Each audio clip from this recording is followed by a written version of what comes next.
Ladies and gentlemen, Acorn whistleblower, Miss Aniota Moncrief.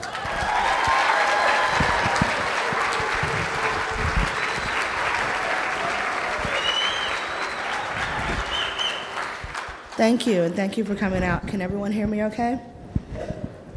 First, I'd like to say good morning. I know it's a bright and early morning, but I'm glad you all made it out here today. And some of you may have heard the story, but I wanted to talk about a little bit about how I got here. Because as I tell people all the time, I never thought, if you had told me 3 to 4 years ago that I would be addressing conservatives across the country, I probably would have thought you were a little crazy. But here I am, so I want to tell you that story and how I got to where I am now. And it starts a little bit back further than you think. In December of 2001, I had gone to D.C. for the very first time. I was young and idealistic, and I was going to work with the American Bar Association. I came up there as an unpaid intern, and I was working in Northwest D.C., so I would have these wonderful lunches with lawyers from across the country, $300 lunches, and then I would go home to Southeast D.C. I don't know how many of you guys have ever been to Southeast D.C., but this is not what you see on the tour. This is like you go down Pennsylvania, go across the bridge, and it's totally different. So I got to see the extreme differences between rich and poor. And coming from Alabama, I never really had a lot of money, but urban poverty is totally different than it is in the South. We always seem to get by, but in the up north, it was really extreme. So instead of focusing on international affairs with the ABA, after my internship, I figured that I wanted to help people in my own backyard. So I started looking around. And before the embezzlement scandal and everything else, Acorn seemed like a really great organization. You go to their website, and it's all these pictures of people smiling and folks helping out in the community, picking up trash, putting stop signs, and they talked about giving people a voice for the very first time. So I thought, okay, this is something I want to do. I want to work hands-on for the community. So in October of 2005, I came back from Birmingham, Alabama, to D.C. for the very last time to work with Acorn National, which was Acorn Political Operations, and their sister organization, Project Vote. If you guys haven't heard of Project Vote, how many of you have? Good. That's Acorn's voter registration arm. It's also the organization that Obama worked for in the 90s. They are a 501c3 nonprofit, and they were paying my salary, but a lot of the work that I was doing was coming from Acorn. So one of my first tasks when I got there was to investigate the 2004 voter registration fraud allegations. As you guys may remember, there was a huge, and I mean huge, anti-Bush sentiment on the left. Soros had spent millions of dollars on ad campaigns and websites and groups and everything else he could get out there to defeat Bush and get Kerry elected. So out of that came voter registration fraud allegations across the country, from Missouri to Florida to Georgia, Pennsylvania, everywhere. And it was my job to investigate these incidents and put them together in some type of form that the organization could use to defend itself. The only problem was, no matter where I looked, if it was in Missouri or Pennsylvania or wherever, it seemed that all the employees were doing the same thing. It was almost as if they had been trained that way. Yeah, right?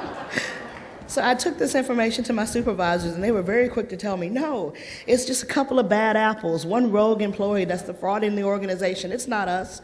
And so I'm looking at the facts here and knowing that people are going to jail every election cycle. And Acorn did this on purpose. They didn't hire you and you to run voter registration drives. They would go out there and they'd find ex-crackheads and ex-junkies and con men and whoever.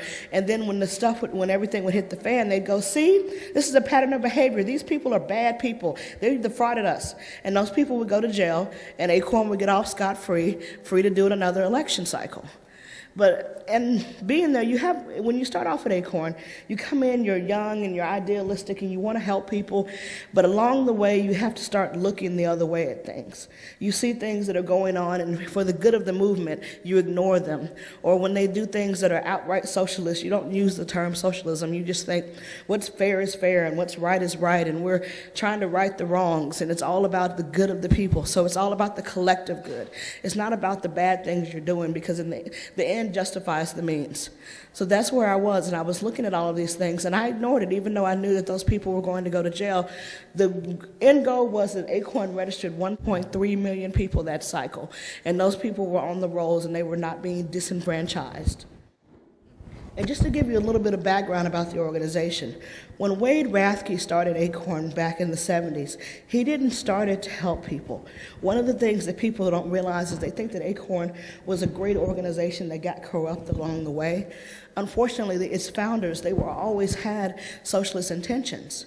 What happened is that they were working with the heirs of the world, and they got tired of their people getting on the FBI list for blowing up buildings and stuff. So they decided that the best way to win was to assimilate into American society. So I tell people this: they went into the nonprofit world. They went into academia, which is why we have so many liberal professors, and in some cases they even went into the Republican Party so they could claim bipartisanship, which is how a lot of these groups get funded in years when Republicans have power. So there we were looking at people that had been there for almost 30 years running an organization, and they were at what Zach Paulette liked to call, Zach Paulette was the executive director of Acorn and Project Vote simultaneously.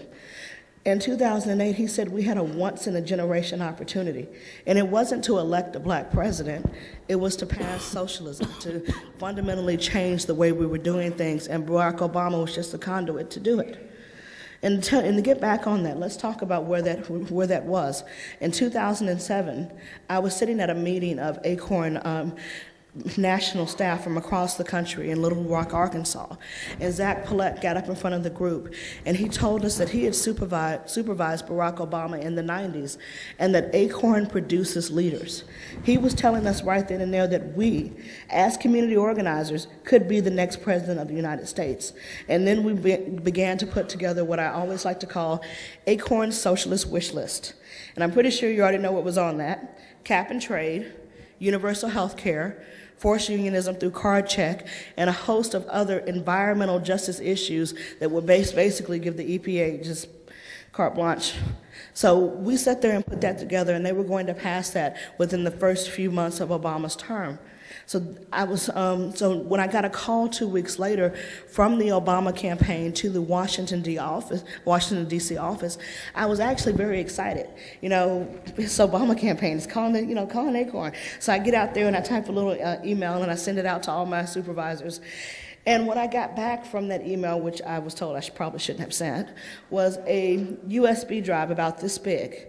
And on that USB drive was the second quarter Obama donor list from 2007. Now, if you guys remember, there was a big thing about this because Obama would not turn over his lower dollar donors. Anyone under $200 he refused to turn over to the FEC, but he gave this list to Acorn. And it was my job to go on there and contact the maxed out presidential donors and to tell them that even though they had maxed out, they could give to Acorn and Acorn would get Obama elected.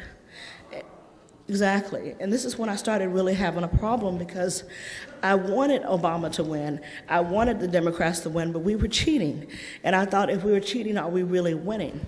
So in 2007, I contacted Brett Jacobson over at the Employment Policies Institute. He's now a writer at breitbartsbiggovernment.com, but this was my first time ever talking to anyone on the right. And I expected him to immediately, pump me for information. And instead he said, this was in 2007, I had just had a daughter, and he told me, he's like, going up against Acorn is very difficult from the inside. If you ever get away from the organization, give me a call and we will sit down and talk about this. Now, I was completely surprised because I'm thinking they're just going to start, oh, what do you know, and pumping me for information. But it also gave me a little bit of confidence because I realized there were people that were willing to help me. So I decided to try to change the Acorn from the inside.